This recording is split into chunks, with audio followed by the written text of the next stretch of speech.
करने का अवसर मिला, ये मेरे लिए सौभाग्य की बात है। मैं आज मेरे माता पिता नारायण सिंह सैनी जी जो इसके फाउंडर मेंबर भी रहे हैं, वो बीमारी की अवस्था में भी यहाँ पर आए हैं और अपनी माता श्री का भी मैं, मेरे ससुर, मेरी सास जो भी यहाँ पर आए हैं, मेरे पति, बच्चे, अगर इनका समर्थन मुझे ना मिलता तो मैं भी सावित्रीबाई फुले की तरह नहीं निकल पाती।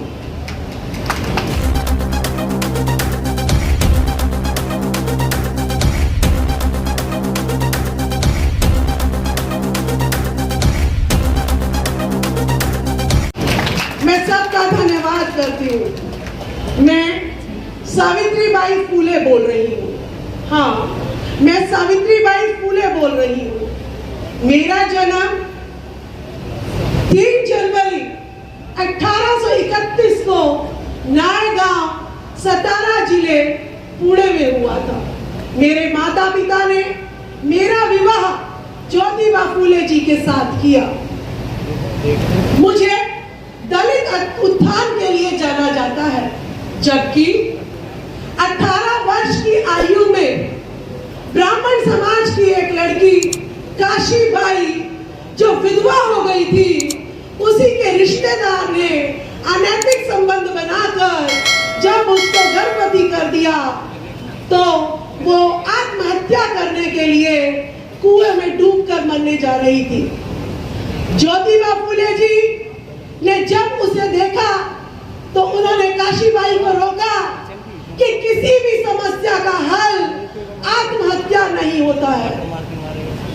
वो काशीबाई को, जो कि ब्राह्मण समाज की थी, अपने घर पर लेके आते हैं और मुझे कहते हैं कि सावित्रीबाई फुले ये गर्भ से हैं और इनको हमने अपने घर पे रखना है और इनकी प्रसूति यही करानी है।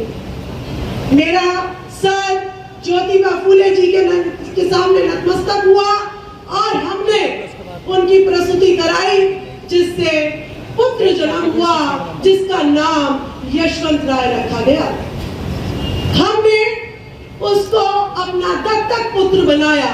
तो बताइए हम कहां से सिर्फ दलित के उत्थान के लिए बने हैं।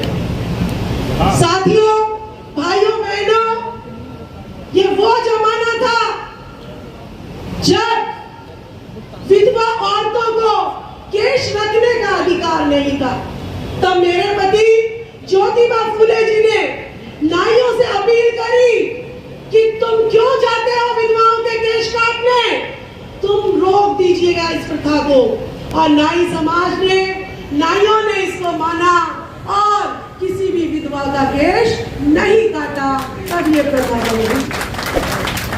मेरे पति ज्योतिबा फुले जी एक कंस्ट्रक्शन कंपनी चलाते थे जो PCCI थी।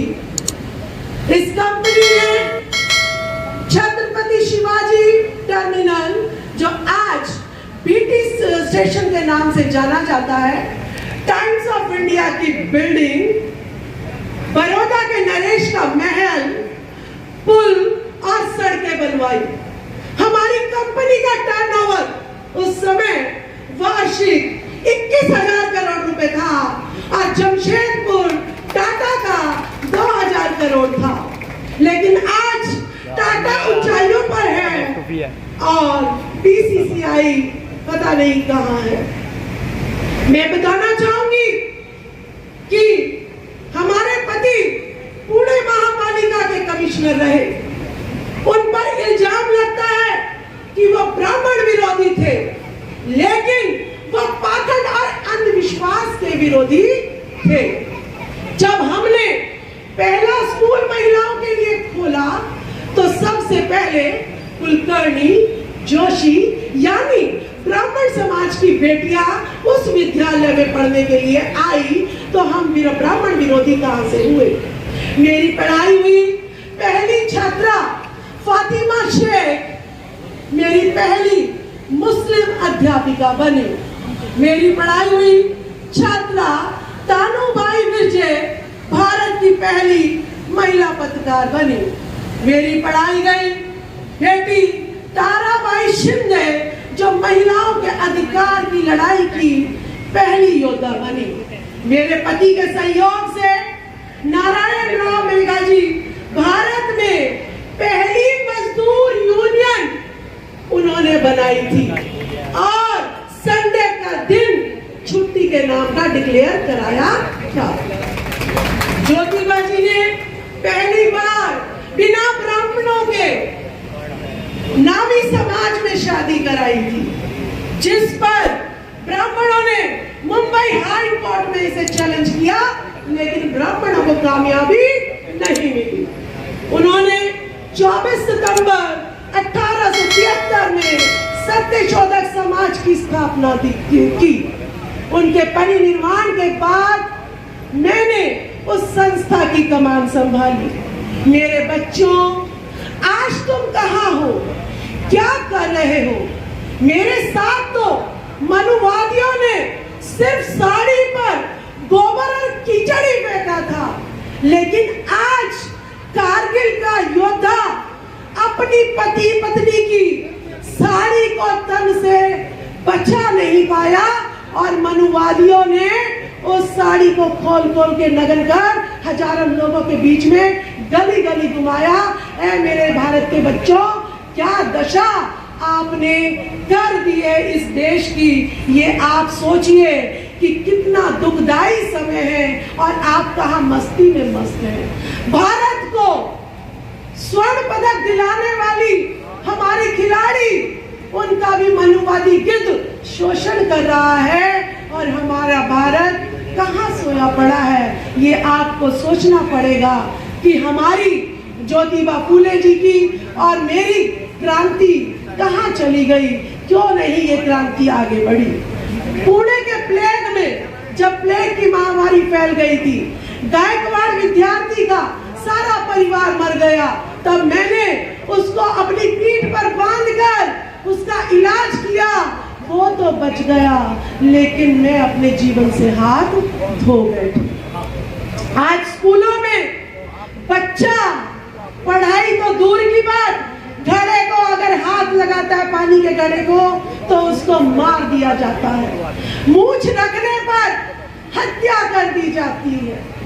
अगर आप घोड़ी पे चढ़ रहे हो तो आपके साथ मारपीट की जाती है।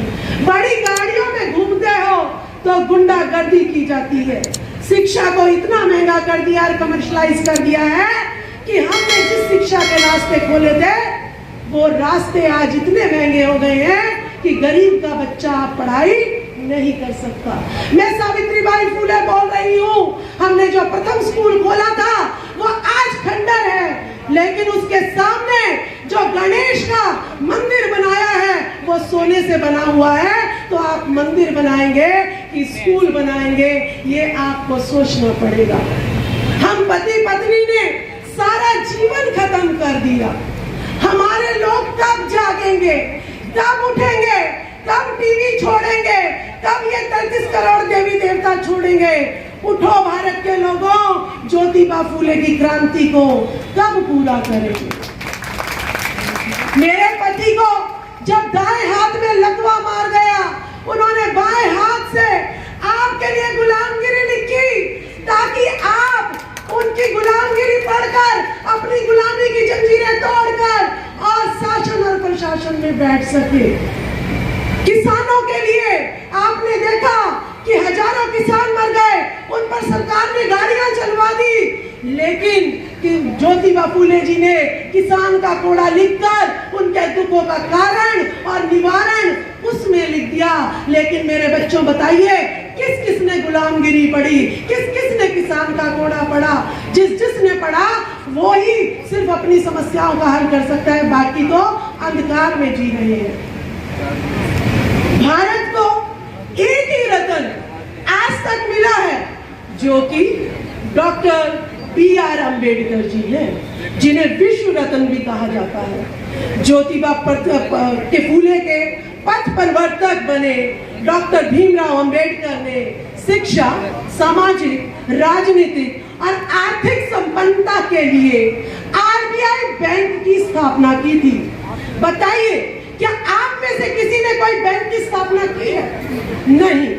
तो आप चिंता नहीं कीजिएगा, आपके लिए Buddha bank of India BBI Bharat के लिए काम करेगा और अपने लोगों के लिए काम करेगा, यहाँ के 90% शोषित वर्ग के लिए काम करेगा। हमारे राष्ट्रीय अध्यक्ष सत्यशोधक समाज के एडवोकेट ओम प्रकाश मौर्य जी, ये भी ज्योतिबा फूले के कदमों पे चले। इन्होंने अपनी बड़ी सभा में शादी में हंगामा किया कि ये 3 ब्राह्मण यहाँ से निकल जाएं, हम ब्राह्मणों से शादी नहीं कराएंगे, हम अपना ब्याह खुद कराएंगे। ऐसी मिसाल इन्होंने अपनी शादी में दी। इन्होंने अपनी पत्नी जो कि 12वीं पास करके आई थी, उनको BCom, MCom, LLB, LLM, PhD law से कराई और वो 2004 में बार एसोसिएशन की फर्स्ट महाराष्ट्र लेडी चेयरमैन बनी। इतना ही नहीं, आपका बेटा LLM PhD संविधान से किया, आपकी पुत्रवधू ने LLM PhD प्रॉपर्टी लॉ से करी, बड़ी बेटी ने PhD केमिस्ट्री से करी, छोटी बेटी ने PhD स्पोर्ट्स से करी। तो यानी महिलाओं के लिए हायर एजुकेशन का दरवाजा आपने खोला। 35 सालों से सावित्रीबाई फुले ट्रस्ट के भी आप सदस्य रहे और दुनिया भर में 109 संस्थाओं के आप जो है सदस्य बने, पदाधिकारी बने। माननीय राजकुमार सैनी जी, ये वही सावित्रीबाई फुले ट्रस्ट है जब 2015 में शिक्षा के लिए लड़ती हुई मैं इस संस्था में आई थी और मैं ढूंढ रही थी कि कोई एक ऐसा शेर आदमी हो मिले मुझे जो एक बार जिसने जो कह दिया उसी रास्ते पे चले, रास्ता ना बदले सत्ता के लालच में या धन के लालच में। वो राजकुमार सैनी जी मुझे मिले और मैंने उनके लिए सरकारी नौकरी छोड़कर राजनीति में और सामाजिक संगठनों से जुड़ना शुरू किया और ज्योतिबा फूले, सावित्रीबाई फूले, साहू जी महाराज, डॉक्टर भीमराव अंबेडकर, इन सब के बारे में मैंने पढ़ा।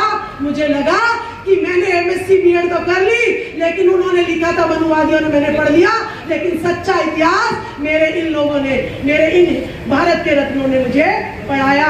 मैं इनका बहुत बहुत आभार प्रकट करती हूँ, बहुत बहुत धन्यवाद करती हूँ। अब मैं अपने राष्ट्रीय अध्यक्ष